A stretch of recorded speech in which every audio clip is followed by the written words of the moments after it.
나 안효선, 대한민국의 유권자로서 투표를 해온 지 18년.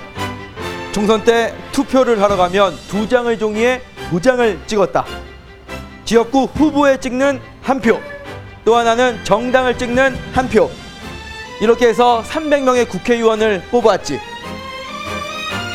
2020년 제21대 총선까지 1년 정도의 시간이 남았습니다. 국민의 소중한 한 표를 뽑는 국회의원 300명.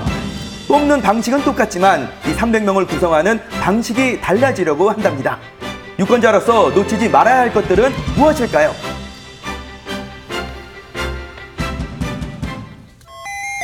정치 이야기는 언제 들어도 어려우시다고요? 저도 마찬가지입니다. 그래서 다시 중학교로 돌아가 봤는데요. 효선이가 알면 모두 다 알 수 있는 아주 쉬운 정치학개론 지금 시작합니다. 일단 우리가 뽑아야 할 국회의원의 정의는 입법부이며 국민의 대표기관인 국회의 구성원이랍니다. 다시 말해 국회의원은 국민을 대표해 법률을 제정하고 국정을 심의하는 것이죠. 그렇다면 선생님, 질문 있습니다. 가장 기본적인 질문인데요. 우리나라는 어떻게 국회의원을 뽑나요? 우리나라에서는 사람을 뽑는 지역대표제, 그리고 소선거구제와 정당의 투표에서 정당의 득표율에 따라서 의석을 배분하는 비례대표제 두 가지를 채택하고 있어요. 소선거구제부터 설명해야 할 것 같은데, 소선거구제에서 선거구라는 거는 선거하는 범위를 말하고 그 선거구의 범위가 좁으니까 소선거구제인 거예요. 남한 전역을 작은 선거구로 나누고 그 선거구에서 최다 득표를 한 한 사람만이 국회의원이 될 수 있는 제도가 소선거구제인 거죠. 소선거구제에서 한 명의 대표를 만드는 것은 가장 많은 표. 그렇다면 여기에 속하지 못하는 나머지 표는 죽은 표, 이른바 사표가 된다는 것이 이 소선거구제가 가진 약점이 되겠죠.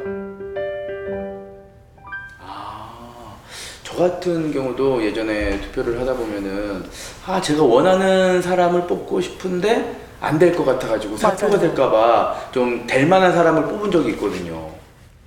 상황이 이렇다 보니 우리가 행사하는 그 한 표의 의미는 왜곡될 수밖에 없습니다. 될 만한 사람을 우리의 대표로 뽑아놓고 보니 우리와는 다른 세계에 사는 것 같은 이들이 대부분이죠. 그래서 생긴 보완책이 있습니다. 지금 우리나라가 미국, 북한, 그리고 중국과 복잡한 외교 관계 문제를 풀어야 하는데 국회에 그걸 해결해줄 전문가, 외교 전문가가 이 소선거구제에서는 지역의 명망가에게 밀려서 떨어질 수가 있는 거죠. 그래서 그런 전문가들을 말하자면 국회로 보내기 위해서 비례대표제라는 걸 채택할 수가 있는데, 비례대표제라는 건 선거 전에 각 정당이 이렇게 후보자들의 명단을 제출하고 각 정당이 총 득표수를 비율화해가지고 그 비율에 따라서 각 정당이 제출한 이 후보 명부에서 이를테면 15등까지가 국회의원이 되고 득표율이 더 작은 정당에서는 이를테면 10등까지가 국회의원이 되고 하면서 소선거구제의 단점을 보완하는 제도인 거죠. 비례대표제를 통해 한 정당이 7%의 득표율을 얻게 되었다면 그 정당은 300석 중에서 7%인 21석을 가질 수 있게 된다는 것. 의석수는 300석 그대로지만 득표율, 즉 민심이 곧 최종 의석수에 연동되는 연동형 비례대표제가 현재 변화의 화두에 있는 선거제도입니다. 선생님, 요즘 뉴스를 보니까요, 비례대표제의 비중을 더 늘리려고 하는 거 보니까 이 비례대표제가 더 좋은 거 아닌가요? 선거구에서 1등만이 대표로 당선이 되기 때문에 민주정치의 원리 중에 하나인 다수결의 원리가 충실히 반영된다는 장점이 있어요. 그런데 그 생각을 조금 더 확장해 보면 비례대표의 경우에 우리나라의 사례에서도 보듯이 장애인이나 그런 그 사회적 약자를 대표하는 계층, 그 대표자들이 정당의 명부에 등록이 되고 그들이 실제로 국회로 진출하기도 해서 사회적 약자, 그 다음에 소수자의 의견을 대변한다는 점에서 평등이라는 민주적 가치를 구현할 수 있는 제도라고 볼 수 있는 거죠. 그러므로 이 제도하고 이 제도는 각각의 장단점이 있어요. 완벽한 제도는 없듯이. 그래서 각각의 장단점이 있는 제도를 잘 이렇게 혼합해서 좀 더 나은 제도, 정의로운 선거 제도를 구현하는 게 우리의 과제라고 볼 수 있는 거죠. 네. 여기서 국민들은 또 하나의 의문이 생깁니다. 민심을 그대로 반영하는 선거 제도로 가자라고 하는 상황에서 국회의원들이 왜 싸우고 있냐는 거죠. 이것도 역시 유권자가 알아두고 지켜봐야 할 상황. 현재 대립 양상은 다음과 같습니다. 선거 치를 때마다 반드시 그 선거법을 조정하거나 선거구 조정을 하거든요. 그럼 잘 아시다시피 인구가 변화가 되니까. 그래서 증감에 따라서 선거구를 재조정하는데 올해도 뭐 마찬가지지만 조금 좀 심한 거는 아주 공식적으로 87년에 만들었던 선거법 자체를 한번 손질하겠다는 이런 차원에서 좀 크게 변화를 보는 거죠. 그런데 그런 쪽에서 지금 집권당인 더불어민주당하고 야당의 이제 작은 세 개 정당하고 해서 4당 한으로 나온 것이 이제 연립형 그리고 이제 자유한국당은 그 논의에서 그 본질적으로 이제 벗어나서 전국의 300석을 275석으로 지역 대표를 뽑는 비례대표를 전혀 없애고 하는 그런 안을 내놨기 때문에 연동형 비례대표제하고의 논의의 그 과정에서 굉장히 그 극단적인 대립 현상을 이제 보이고 있는 것이고. 선거구와 제도 조정을 놓고 발생하는 갈등. 여러분은 그 이유가 무엇인지 짐작이 되시나요? 어떤 정당이든 유리한 쪽으로 생각하지 않을까요? 그렇죠. 여러분이 지금 생각하고 계신 게 맞을 겁니다. 선거제도 개편에 대해서 여야 간의 입장 차이들이 있잖아요. 좀 어떤 의견들의 차이가 있나요? 가장 간단하게 보시면요. 자기 정당에게 유리하냐 불리하냐가 결과적으로 이러한 경쟁, 갈등의 원인이죠. 그러니까 왜냐하면 자유한국당 같은 경우는 거대 정당으로서 누렸던 프리미엄이 좀 줄어든다고 생각을 하고 군소정당은 그래도 원내 의석을 차지하고 원내 진입하는 데 유리하다고 생각을 하는 거죠. 그러한 부분에서 보시면 가장 쉽습니다. 선거제도가 개편되면 21대 총선에서는 지역 선거구가 225개로 준다는 것. 이것이 유권자에게 미칠 영향은 무엇일까요? 지역구가 28개 줄어들기 때문에 어쩔 수 없이 없애져야 되는 게 그 28개가 돼야 된다는 거죠. 그러면 뭐부터 없애겠어요? 전국에서 볼 때 인구가 가장 적은 지역부터 없애겠죠. 인구가 적은 지역을 없애게 되면 대개 농어촌 지역이 됩니다. 그러면 농어촌 지역이 되면 대개 어떻게냐?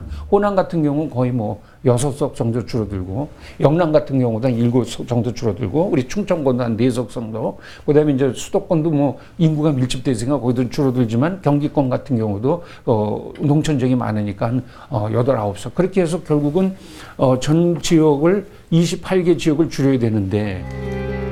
현재 충북의 선거구는 총 8개. 그런데 전국적으로 선거구가 줄어드는 현상에서 충북은 예외라는 분석이 있습니다. 우리 유권자분들께서는 그 선거구 획정을 어떻게 하는지 궁금하실 텐데요. 유권자 숫자가 아니라 인구수를 기준으로 합니다. 인구수를 기준으로 하는데 2014년에 헌재에서 가장 큰 선거구와 가장 작은 선거구의 비율이 1대2는 넘어서는 안 된다라고 이제 헌재가 판결을 했어요. 그러면 이제 기준되는 인구수가 나옵니다. 근데 기준되는 인구수는 선거일로부터 15개월 전에 마지막 날의 인구를 기준으로 합니다. 그랬더니 225명 지역구를 선출하는 경우에는 그 기준되는 인구수가 15만 명이 조금 넘더라고요. 그래서 상한이 30만, 하한이 15만쯤 됩니다. 그러니까 이걸 기준으로 봐서 요 숫자 밖에 있는 15만보다 적은 지역구는 분명히 어느 지역구랑 붙게 되겠죠. 그죠? 우리 지역은 15만 명 이하의 인구가 있는 선거구는 없습니다. 그래서 준연동형 비례대표제가 도입이 돼도 우리 충북 지역의 선거구는 사라지지 않고 8개 의석을 그대로 유지할 것 같습니다. 선거구의 변화, 충북은 2016년 20대 총선에서 경험한 바가 있습니다. 중부 지역인 괴산을 남부 지역 선거구에 붙여놓고 거기서 대표를 뽑으면 그것이 진정한 대표가 될 수 있겠느냐 논란이 있었죠. 지역의 선거구 하나를 바꾸는 것도 이렇게 힘든 일이거늘 전국으로 28개를 줄이는 건 그 혼란의 크기가 어마어마하겠죠. 네, 그렇겠네요. 우리는 지금 어떤 상황이냐면은 인구가 밀집돼 있잖아요. 저기 수도권 중심으로. 그러니까 어떤 한쪽에 맞춰주면은 인구 대표성이 농어촌이 안 될 수 있으니 조금 넉넉하게 하려면은 300석보다 조금 늘려주면 농어촌을 안 없애고도 할 수 있는 방법이 있어요. 지금 현재 받는 국회 전체의 의석수에서 나오는 세비가 있어요. 세비를 토탈한 거를 원하는 만큼 늘리는 만큼으로 나눠서 쉐어하자는 거죠. 사표가 아니라 그 자체로도 민심이 살아있는 표를 만들자. 정당 득표율이 곧 최종 의석수가 되는 연동형 비례대표제. 이것의 현실화를 위해 제시되는 또 다른 시선. 그것은 국회의원 늘리기입니다. 요즘 뉴스를 보면은 국회의원들이 특별히 하는 일 없이 좀 세비만 받아간다라고 느끼게 되거든요. 그런데 더 늘어나게 되면은 국민들 입장에서는 굳이 줄여야 되지 않냐, 왜 더 늘리냐라고 얘기를 할 것 같은데 어떠신가요? 우리가 이제 일상적으로 접하는 국회의원들에 관한 기사들이 부정적인 면을 많이 봐서 그렇습니다. 몸싸움하고 뭔가 누리기만 하는 것 같고 이제 그런데요. 기본적으로 우리의 일상생활, 우리 미래와 관련된 수많은 법안을 처리하고 또 민생 현장에 가서 보고하는 일상적인 것들은 부각이 잘 안 되죠. 그러나 정치인들의 활동이 없이는요. 국가가 잘 돌아가지도 않고요. 우리 일상생활에도 많은 지장을 초래할 수 있습니다. 우리가 볼 때는 부정적인 면들 이런 것들이 주로 부각돼서 그런데요. 그럼에도 불구하고 국회의원들이 많아지게 된다 그러면 도리어 우리가 접촉할 수 있는 국회의원 숫자가 많아지고 많은 일을 나눠서 하니까 좀 더 잘할 수 있지 않을까라는 기대를 갖는 분들도 많습니다. 네. 300명에게만 집중되는 것 같은 그 특권을 조금 분산시켜보자는 것입니다.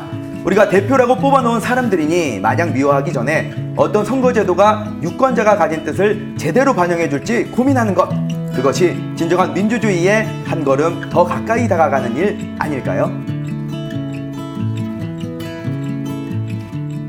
국회의원 선거가 1년도 채 남지 않았습니다. 우리 유권자분들은 정당이나 정치인들의 정책을 꼼꼼히 따져보고 그 정책이 우리 국민의 뜻을 반영해서 잘 시행되고 있는지 관심 있게 지켜보는 것도 우리 유권자분들의 중요한 역할이라고 생각이 들고요. 선거제도 변경 여부와 상관없이 선거관리위원회에서는 우리 유권자분들의 투표 편의를 위해서 차근차근 국회의원 선거를 준비하도록 하겠습니다. 2020년 봄에 있을 국회의원 선거. 어떤 방식으로 선거를 진행하게 될까요? 어떤 방식이 결정되더라도 의석을 그들만의 밥그릇으로 만들지 않도록 선거제도의 개혁에는 유권자의 관심이 필요합니다.